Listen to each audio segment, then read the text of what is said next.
Hi everyone, welcome to another episode of Just Business Talk. Today's guest is someone who's carved into his own path in legal world. Samir Khan is the founder of SK Legal Consultant right here in Dubai, a law firm that's helping businesses navigate everything from big acquisitions to tricky disputes. He got a sharp legal mind and a real passion for variety and story that's all about taking bold steps and staying curious. Let's get into it. Samir, thank you for coming today.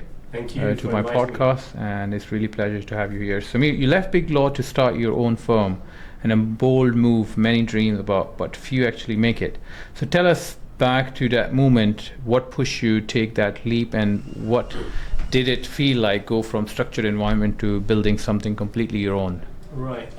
Well, actually, when I first started law, from day one, I always had in my mind that one day I'll just start my own law firm. So I wasn't one of those who ever aspired to be a partner in a major law firm. My whole idea was that I will eventually start my own law firm. And then what pushed me, finally pushed me was I was getting kind of bored with just being restricted to doing one kind of work. I was focusing mainly on disputes for quite a few years, like major arbitrations, construction arbitrations. And then there was this particular arbitration that I was stuck on for 2 years because it was a major arbitration, you need to. And then I thought once that was finished, then I thought, okay, now I'm going out. Right. And my main incentive there was to just get the variety. Right. Okay. The variety of work. I wanted to just do lots of different kind of things. And that's what, basically pushes me.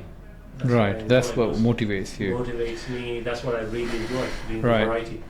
So you kept your firm running for 7 years in one of the most competitive legal space here. And what do you think has been your key to your success so far? The main key reason, in my view, is that I have friendly relationships with all my clients. Right. So basically, all my clients that I have are kind of people that I would just love to any day go out for lunch with, and I could almost call them my friends as well. And I think then that comes out in the way you provide your service to clients. They know they have the same feeling. They can call me anytime. They feel relaxed and they can talk to me. So that makes, I think, the biggest difference. That's how we work. So we have same repeated clients. Right. Again and again. Client loyalty is one of the major things. Exactly. All right. Okay. That's how I would say it. Okay. Amazing. So, Smear, tell us about you talked about diversity, that you have diversity of services, diverse scope where you take on the client. So how do you manage the advising on a venture capital fund to someone who's involved in a fraud or assault cases?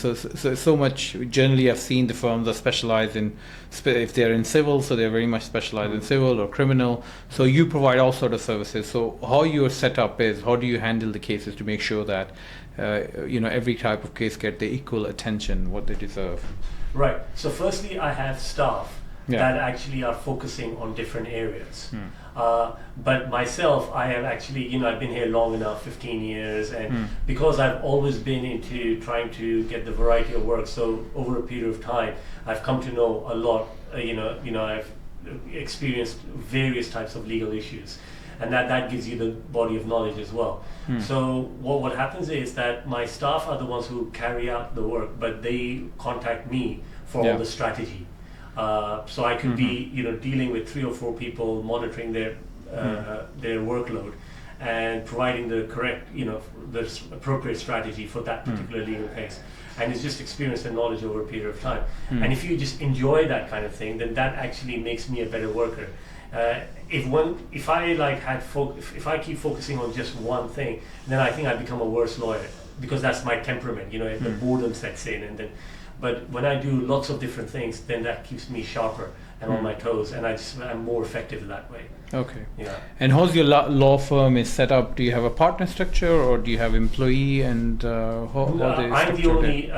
the only partner in SA. Okay. And then I have employee associates who then work. Okay. And they're all specialized in different areas. They specialize. So I've got Arabic speaking associates who will specialize in the local court disputes. I have associates with common law background. They will assist me with setting up venture capital funds or acquisitions, that kind of thing. Okay, great.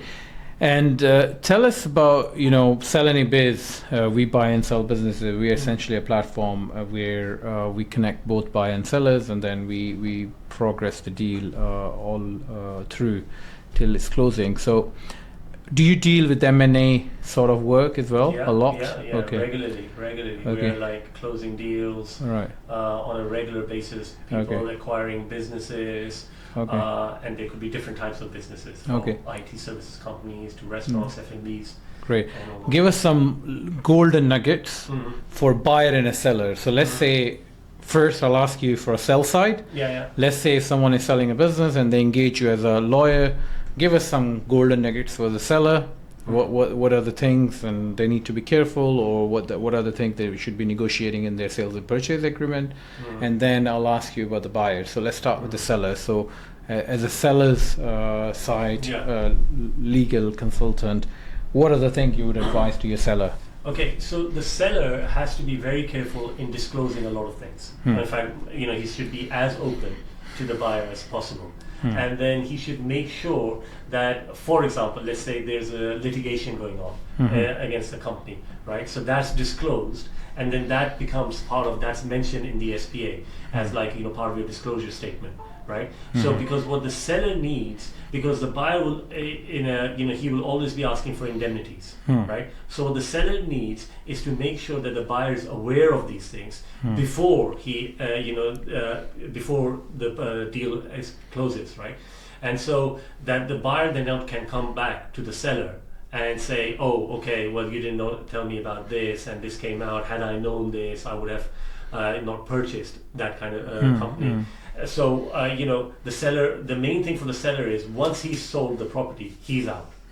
That the buyer will never come back to him again. Right. So the main aspect for the from the seller's perspective is to have a very clear data room, right? Open up everything, right? Obviously, you have to sign all the non-disclosure agreements. Open everything, be open about it. Then there will be a lot of queries from the buyer. Okay, what is this? Can you explain this? And give them, the full thing. And then, based on that, negotiate a price that both sides are comfortable on. The buyer walks in, gets in the deal open-eyed, and then you sign the deal. Okay, but here there are a couple of things. Thanks for your legal perspective, but many times we as a broker in between or intermediary who's trying to get the deal through, sometimes the seller, they don't disclose everything, and many times because of a simple reason of fear that they might not get the deal done. If they disclose certain things, they fear that maybe the buyer end up walking off the deal and then they will not get the deal. So what are the things are essential which comes in a legal point of view, which can get a seller in trouble later on, or what are the things they can just get away with and by not disclosing it, if you know what I mean? What are the things that they can get away with by not disclosing it? Let's say if their profit is not what they said, okay, my business makes $1 million dirham, and maybe they are adding back some costs, assuming, let's say this is an office, they've painted that office 6 months back and it cost them 60,000 dirham. Let's say if they remove that from the cost because it's not a recurring cost, can a buyer come back later if they found out that, okay, the seller had spent 6 months ago 50,000 dirham on this painting the shop, but he has not disclosed it in his expenses. Do you think the buyer can come off and then put seller in a legal dispute?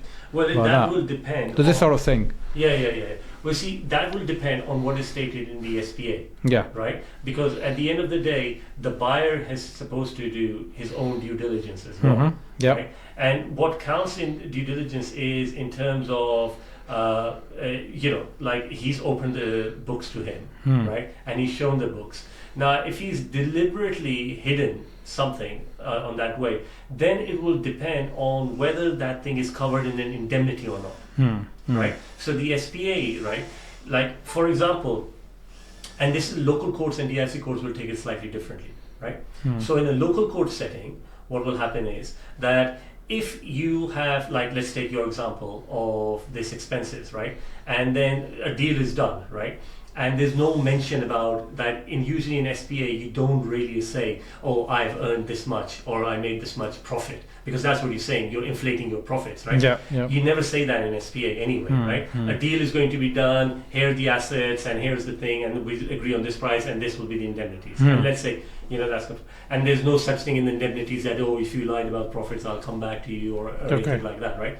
Then the seller gets away with it from a local court's perspective because it's not identified. But then if it's something that's identified, that the seller says that in the SPA specifically writes out that I am buying this on the representation that you have earned these amount of profits, right? And which you didn't, then you can kind of have a claim in damages. Right, okay. But even then, even if you have a claim in damages, let's say in liability wise, it's not obvious that you will end up getting damages unless you can show, okay, well, what was your actual loss of doing so, right? I mean, at the end of the day, you're buying a company forever, right? Yeah. Okay, 60,000 dirham reduction is not really causing you much damage. Yeah. Damage could be in a bigger form.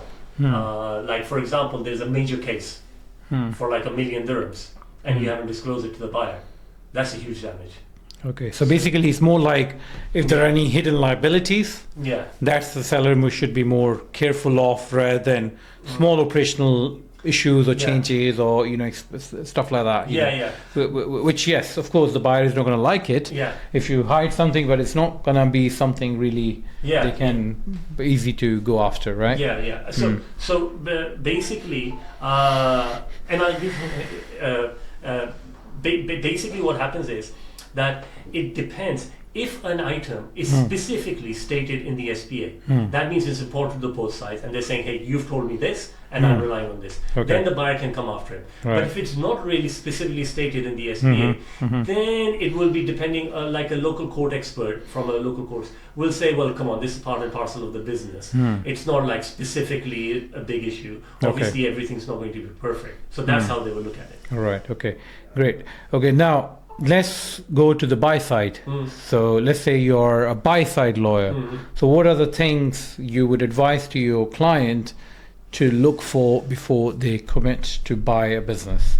Or what are the terms you would try to embed in the sales and purchase agreement to make sure that your client has enough protection in the situation that, if there is anything wrong with it? Firstly, I will ask the buyer to always carry out a proper due diligence. Okay. Right? Both the legal due diligence and the financial due diligence. Okay. And do you provide legal due diligence services? Okay. So what we will do is we will get the other side. We will ask the buyer, okay, can you ask the other side to give us the power of attorney, right? So we can go and search out for his cases. If there are any court cases against the company or against the manager. So you'll take the power of attorney from the seller?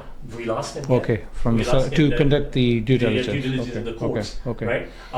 So therefore, that's one big red flag. Right. Then we will ask him. Then we will also review the contracts. We'll have to see if the contracts are not too onerous. Like any contracts that the company has entered with third parties, or any they have entered with their own employees. Somebody's got a huge commission or huge bonuses. So you need to flag that out in terms of legal due diligence. Then there will be contracts, for example, where let's say you're buying a business like a shop, like a restaurant, a huge restaurant or something like that, right? We need to look at the lease agreement and we need to ensure that there's no NOC requirements, because a lot of times these lease agreements will have NOCs, so saying that if you don't get the permission from the landlord and you change, right, the landlord can terminate the lease straight away. Okay. Isn't it that the ijari, or even if the clause of the in the landlord's contract is mentioned that the owner, the business owner needs to ask the permission from the landlord if they want to sell their business. But do you think they're allowed to sell a business without the landlord permission or not? No, they cancel the business. But the landlord will then take action on the breach of the lease agreement. Because the landlord, in a lot of lease agreements, it will be stated, right? And this happens with a lot of shopping malls as well. They will say that a selling or basically change of ownership of the shareholder of the company will be effectively taken as subletting or assignment, which you're not allowed to do without permission. So then they will take action on the breach of that. Even if it's any shareholder, even 5%, 10%, anything. Whatever it says on the lease agreement. So you have to be quite careful. Because here there's a gray area, because I came across a couple of situations where we never been in a court about this particular point in a litigation. We've been to many litigations after we sold the business, and the buyers and sellers, we had experience with several things. But this particular case, there is always a gray area. Some legal consultants, they say, no, you are allowed to sell because the RERA law, they do not, when the case goes to a rental committee or the court where they do not let's say, consider anything on the tenancy lease agreement which contradicts with the main law of RERA, if you know what I mean. Yeah. So if something is written in the lease agreement which contradicts, or with the main, so they follow the land department law rather than what is written in the lease. So that's what it says. They say that tenant is a business, not the person. Whatever happening is in business, it doesn't matter. So I don't know. I've never been to a court for this case, but maybe you have the experience. They're partially correct, but I'll just point out two things right over here. Right. Firstly, you can have a penalty clause. Right, which they can affect. Secondly, you need to be careful. DIC laws and RERA laws, or not RERA laws, Dubai tenancy laws, let's call them, right, are very different. In DIC, right, you can terminate and kick someone straight away. Right. So, and I actually happened to a client of mine. Right. So basically, they came to us afterwards when the issue erupted, but they purchased a business in DIC, and they had not taken permission. From the owner had not taken permission to sell or sell their ownership of the company, and the DIC investment authorities on that basis straight away terminated the lease. Really? So in DIC, those laws don't apply. DIC has its own leasing laws. Right? So you need to first look at that. Secondly, yes, they are saying they are correct in terms of, yes, there are certain mandatory provisions within Ijari which will take over, right? So you can't evict someone, but you can go for damages or penalty clauses, and that could be mentioned in that particular lease agreement. So you have to be very specific. You have to look at it and see what is the issue in that particular clause. Now, there's a third thing which is less legal and more practical. Right? What happens is, you move and you annoy the landlord, like, especially the big groups that are out there, right? What they could do, and this happens a lot, and I don't want to name names or authorities, right? They will blacklist you, which means is that they will give you, fine, you've done this, we'll give you a 12-month notice, right? Then we will evict you, right? And then they won't renew it as well. So you see, from a lawyer's perspective, you can't just be micro-focused. Well, it doesn't say in this clause. I have to give a whole picture to my client for a very practical purpose. Right. Fine. You can say, and you can say, well, here's the law, and you can't move me, but they can move you out after 12 months. And then where will you be? If you annoy them, and then you'll be blacklisted as well. So got it. So what are the conditions where a landlord can vacate the tenant, the commercial lease in UAE? Because many people, especially from UK, when they come over here, they're worried, the lease is going to be valid only for 1 year or 6 months. But back in UK, you have a long lease, 10 years, 15 years, and then after that period, it's up to the landlord if they're going to give you another lease or not, right? But here, how does it work? So at the end of the lease, can a landlord deny a renewal to a tenant, or no? It's automatically in DIC, they can deny. They can deny, Yes, DIC is quite harsh. All right. Mainland Dubai areas are much better on that, right? The DIC leasing laws are not as favorable to them. So in the mainland, what will happen is at the end of the year, right? Let's say they don't renew, or like for example, yes, the lease can get automatically renewed if you don't negotiate or anything like that. But at the end of the day, they can evict you by giving that 12-month notice.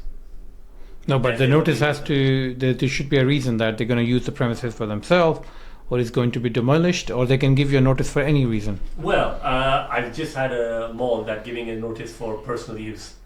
Personal use, okay. We have to see how that figures out. Right, okay. Right? But there should be a reason, right, to give a notice, correct? They can't give you a notice without... It has to be either intention to sell, right, or personal use, or for commercial properties, they can say that they're demolishing it and using it for different purposes. And that's what happens in malls sometimes, by the way, because malls keep changing their rules. Some malls want to have kiosks and then they want to leave kiosks the other day. And then it's part of their policy. Okay, so coming back to the seller attorney, let's go back. I'm going to take you back again. You're working on a seller behalf.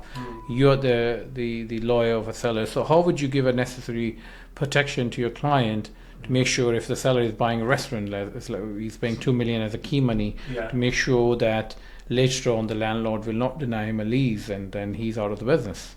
You mean the buyer? The buyer, yeah. Sorry. So okay, so what the way we do it is you sign the SPA, but this SPA has a roadmap. Okay, it has certain conditions precedent stated in there. One of them would be okay, an NOC has to be received from this particular authority. Sometimes the licensing authority, sometimes a landlord, whatever is required. That's very specific to that deal and to that industry sector. And then that will roadmap. Once those conditions precedents are fulfilled, then you go for the closing. Right, okay. And after that is your luck. Maybe you have a dispute or maybe landlord decided to vacate you. That's between you and landlord. Nothing to do with the seller, right? Yeah. So what's because the seller thing? has to walk away. I mean, and this is part of the parcel. That's the risk buyers take. Yeah. And a lot of buyers make a very practical decision. They say, look, we're making business. We're giving the the malls or the developers their money and everything. Why would they? And in any case, that's the risk they're going to take anyway, even if this lease a new place and then do a fit out themselves and start from the scratch, they're still having a risk of that. That's always a risk carry between when you invest money. To me. But then again, the business price is less as compared to a business that actually owns the property. Yeah. So that's reflected in the business. Exactly. Price as well. And I think in UAE, the cases I've came across, 99% of the businesses are on the lease properties, not on a freehold property like in UK. So majority of the businesses they own their own property, so there's more value, and then they. Nowadays, businesses don't spend on buying property anyway, right? Because they think it's a waste of money. Because the prices are too high. Why lock your capital in that kind of area? So so the same capital you can put back in a working capital. That's an issue. So that's an issue for a lot of investors and sellers as well, because then investors are saying, oh well, what am I buying here? Like goodwill, clientele, and everything. But they sometimes find that there's not enough. Something.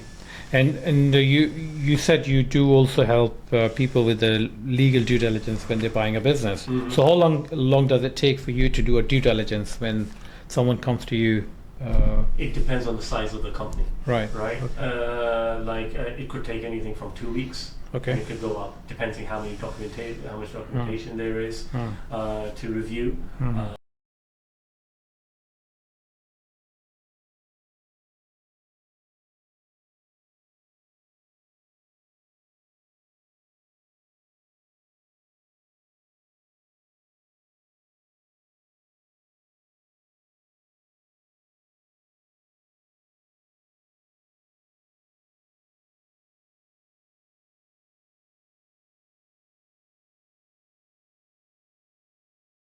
Great. And so what's next for your firm now? So where do you see yourself after 5 years taking from where you are right now? Yeah, so basically right now, what I see myself is that right now I'm the one who, my associates are the ones who are doing the work, but I have to monitor them, and I'm the client face mainly for a lot of things, and I'm just setting the strategy and everything.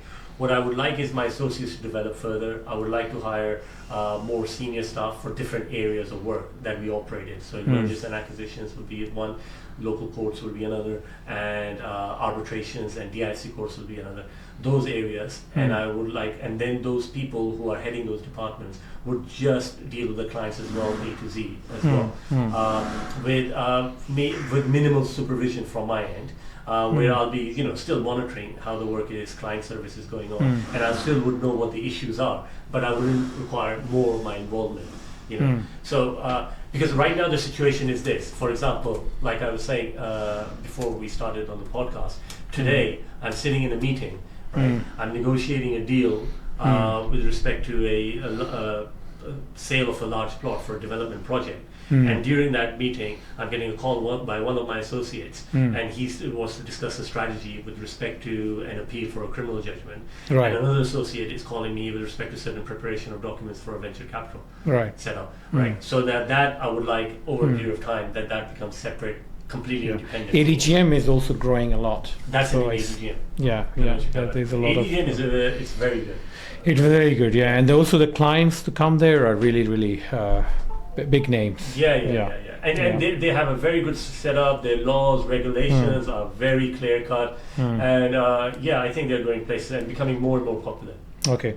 AI is my favorite subject. I use AI a lot in my business. In Salini Base, we use AI to matchmaking initially, create listings with AI, creating valuation of the companies, and a lot of other areas. And by the way, we are also using AI to create LOIs and sales purchase agreements and everything, also using the AI. So how do you see that people are talking about it's going to disrupt a lot the legal industry? It's one of the industry which is going to be disrupted. So how do you see AI is affecting your business and legal industry? Honestly, I use AI as well, and my staff use it. But AI we use as a tool to make us a lot more efficient. But it doesn't make you a lawyer. So it means that the less lawyers we need. If we will need 10 lawyers, you need. Okay, or you do more. Obviously, then less lawyer. Yeah. So as when Microsoft Word came in and all that, it's not like our lives will become easier. We'll just become busier with AI. So we'll end up doing more work with fewer people. But you still need lawyers and you need training. AI does not give you legal knowledge, right? Completely, right? It can lead you down the wrong path. Okay. Right. In fact, till this day, I use AI to help me to like you said, help me with different things as a tool, like efficiency. But if I ask AI like, oh, what is this law and what was that? Usually I get the wrong answer. Right. Usually. Okay. Right? And the reason is because there's a lot of wrong. And you do that with ChatGPT. And there are some, I think, and there are some legal AI also. Some companies are building legal AIs with the parameters and the local laws trained. So I think many startups are working on that area as well. I came across to one startup. So they work in legal. They call it legal AI. I can't remember the name. So I've checked the demo. It was quite impressive. So it was like they were trained on a UK law. Specifically for legal law. So as you say that if you give any prompt or if you say, okay, draft this agreement, it will exactly draft the agreement based on which will be, they said, even far better than any good lawyer can prepare. Right. Well, okay. So when I use AI, right? Okay, so let's take it two different ways, right? So let's say when you're using it to draft contracts and everything like that as well. Again, they're tools. They will help you prepare like nice, let's say, a clause or here or there on particular issues. But the issues that you have to cover in an agreement have come actually from your own knowledge and experience. Okay. You will see that. I have to give you an example.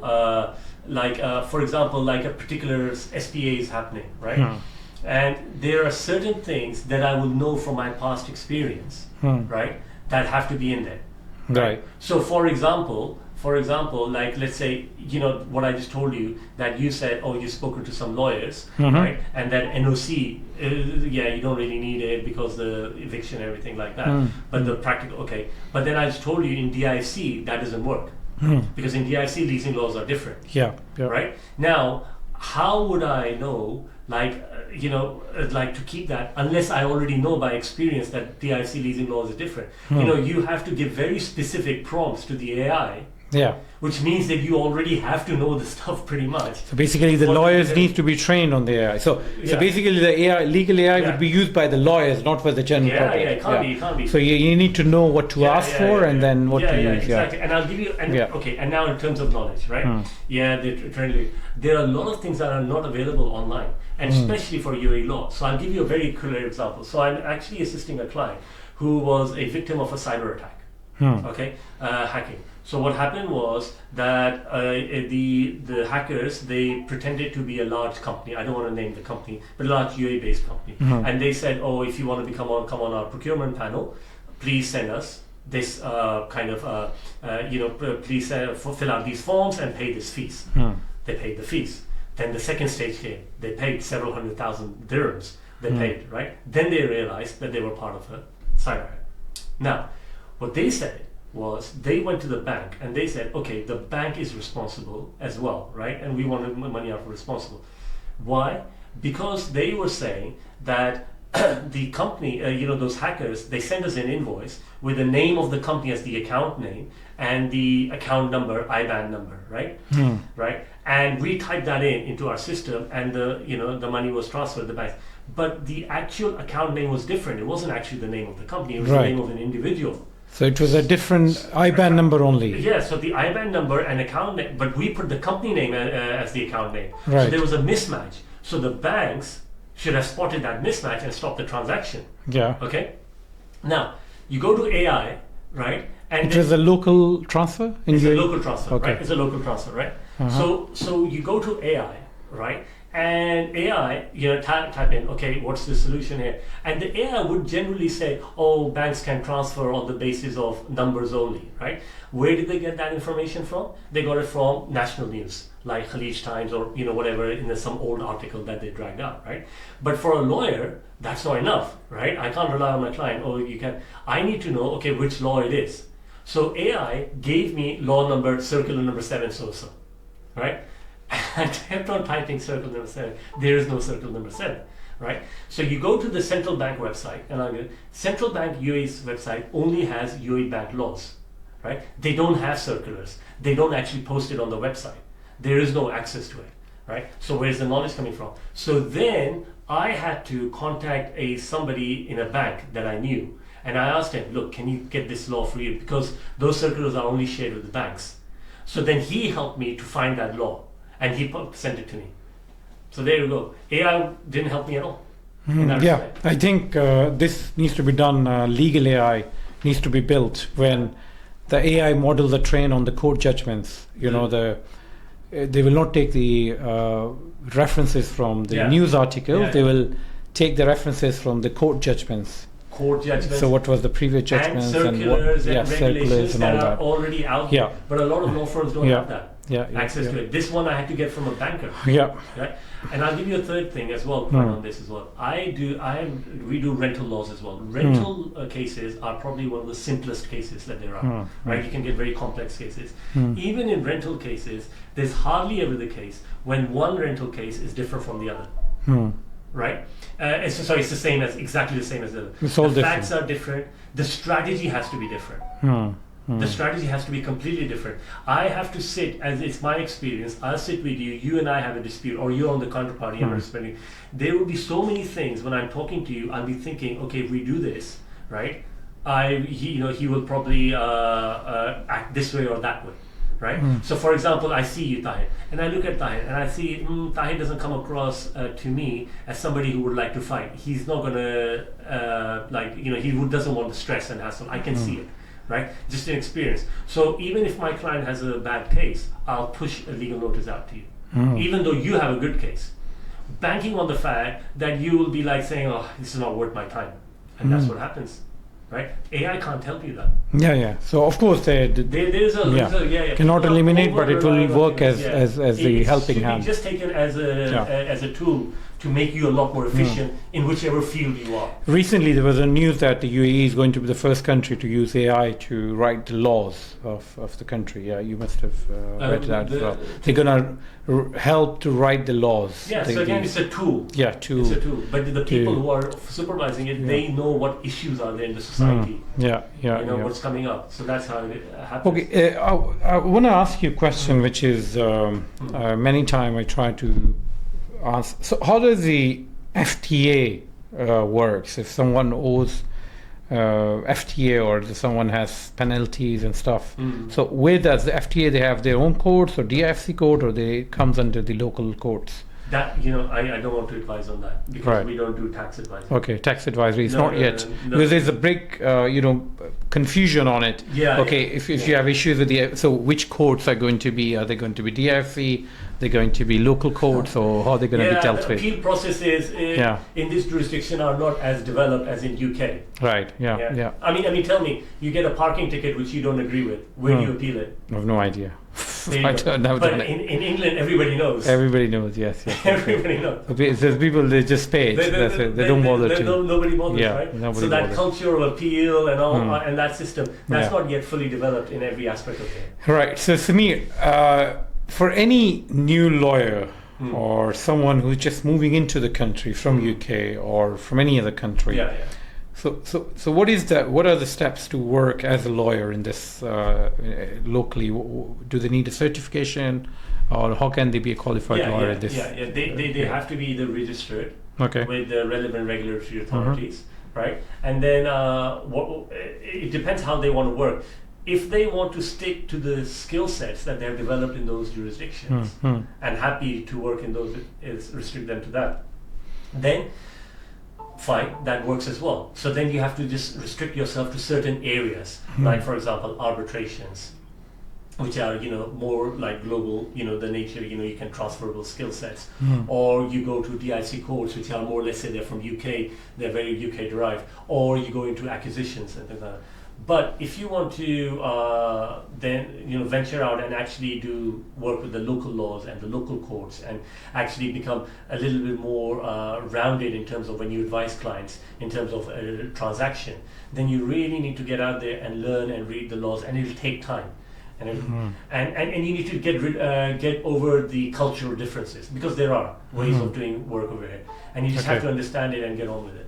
Okay, great. And UAE laws are very much recently. There are many cases where UAE is advised their resident to be careful about what they post online and defamation and all that. They're getting more and more stricter on that front. So do you get cases also in social media and stuff like that? Yeah. I get cases a lot for defamation, and it's usually basically companies who've had unhappy clients. Yes. And then they start Google reviews and Google stuff. reviews. Yes. I've had clients where one of the person flew from Iran, right? And it was a woman, it was an Indian woman, and she was really angry, and she said, and she was doing this live Facebook live thing, that I'm gonna go now to the office, and she sat in the office as well, reception of the place, and I'm not leaving till you give my money back, you've provided me bad service, and all those kind of things. And they posted, she streamed all online, yeah? So all the process. She was online, she was there as well. Yeah. And then they called me up, I had to send my staff down there, and my staff then called the police, and then I explained the police, and then the police had to then, police were politely asking, the police are very professional in life. So they were politely asking her, okay, please, leave and all. And then she was recording that as well. No, I'm not leaving. She was recording that as well. They made her okay, they made her stop. And then, leave and everything like that and all that. And no, she's not leaving. So then they had to call ladies police in, and she actually got arrested. And since she was taken to the police station. Right. And then at the police station, right, they said, okay, now we have to file charges against you, and so she started crying. Right. So then the police, who are very professional, right? So then they called my client, and my staff went to client, and they said, okay, look, why didn't you forgive her? Let's not press charges. She understands. If she does it again, come to us and we'll arrest her. And stop. And she got away. Yeah, but defamation is a big thing. And this is one thing that people need to also understand who come from different countries, right? People are different in different countries, and people give importance to different things. Right? So defamation here, insulting is taken quite big. Right? Whereas people don't realize that. And back home it's fine. So just to use F word is absolutely fine. I had a client. Basically, his employee, right, did some bad things, and he terminated, and there was some dispute. And and the client said the F word to him. The guy got on my client got on a travel ban. Wow. He had to settle the matter. Okay. To get off the travel ban. I mean, it's unfortunate. I'm not going to say unfortunate, because it kind of keeps the society on track as well. People get, So do you think this is one of the reasons why it's the safest place on the planet? I think that so. They follow up through the law. So. The implementation. Because like people don't feel as threatened then. So some people can take it the wrong way as well. Like for example, if you're an unhappy client, okay, post one bad review. But then constantly posting reviews from other sources, going overboard, you're going to ruin somebody's business. It's a bit unfair. There has to be a little bit of balance struck as well. And then some they start WhatsApp groups, and they start. It's not great. And when you're on the side of being threatened and abused, it's not nice. So there has to be a balance, I would say. But for a business to protect themselves, they need a good lawyer.